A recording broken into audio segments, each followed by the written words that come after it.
When we talk about everybody paying their fair share, Americans who can afford it should pay their fair share. We've got to ask the wealthiest Americans and biggest corporations to pay their fair share. The matter of raising taxes on the wealthiest Americans in order to make sure that they're paying their fair share. I signed into law more than $600 billion in new revenue by making sure the wealthiest Americans begin to pay their fair share. You know, if I had a dime for every time I heard a politician say the rich should pay their fair share in taxes, I'd not only have a lot of dimes, I think I'd have enough dimes to pay off the entire debt right now. But alas, that fair share is a moving target, because it seems no matter what the rich are paying, it is never enough. I thought the rich were finally back to paying their fair share when the president hiked the top rate back to 39.6%, but I was wrong. The rich still were not paying their fair share. Not when there was a massive health care law to pay for it. So guess who paid for it? The rich, who were hit with new Medicare surtaxes and investment taxes to cover it, now bringing their top rate closer to 44%.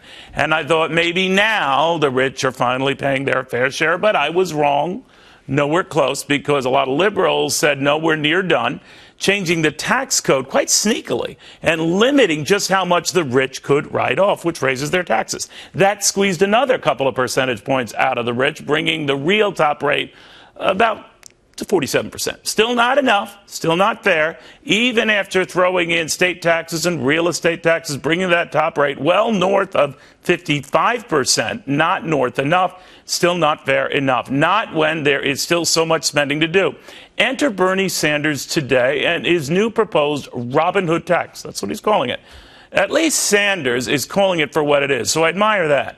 Taking from the rich to provide free college for all, paid courtesy of a 50-cent tax on every $100 worth of stock trades. What could go wrong? That'll teach those Wall Street fat cats. 50 cents on every $100, they'll barely notice it. My friends, you are talking trillions of dollars in trades. Do the math. Not exactly chump change, but Sanders figures, for these chumps, it's pay dirt, even if it's a dirty way to do it. Yet I suspect it still won't be enough, because I also suspect the rich still won't be paying their fair share. Not when nearly half of Americans aren't paying any taxes at all. Someone has got to pay for all of this government. So no wonder Robin Hood had his merry men. You'd be merry too if it wasn't your money you were stealing. Or should I say, I don't know, share it. After all, fair is fair, as long as you need only share in the bounty and not in paying for the bounty. Because when Bernie Sanders is invoking Robin Hood and Hillary Clinton is again talking just today about cards stacked against folks, I think you can see the Sherwood forest for the trees. Although I sure would like to know when you've just about stolen enough. Did you see the Sherwood thing I did? You don't have to be like a bunch of men in tights to feel like you're getting to the point. But anyway, we're going to explore this a lot more on Fox Business tonight, because it is uncanny, because every time I heard a tax hike proposed, it was always under the guise of, then the rich will be paying their fair share. Well, we've gone up, what, almost 10 percentage points, and the rich are not paying their fair share. And I'm telling you, I heard it from a congressman who said, as I mentioned earlier in the show, the top rate used to be 90%. Neil, we have a lot more to go. I want you to think about that when people look at the jump in taxes we've seen, and liberals who look at that and say, you know what, we have a lot more to go.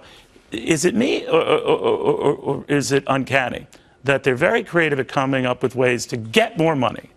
Not so with finding ways to save more money. It is weird. But on Fox Business Network tonight, we break it all down. You don't get Fox Business? Demand it! Because June 1st, everything changes. Everything.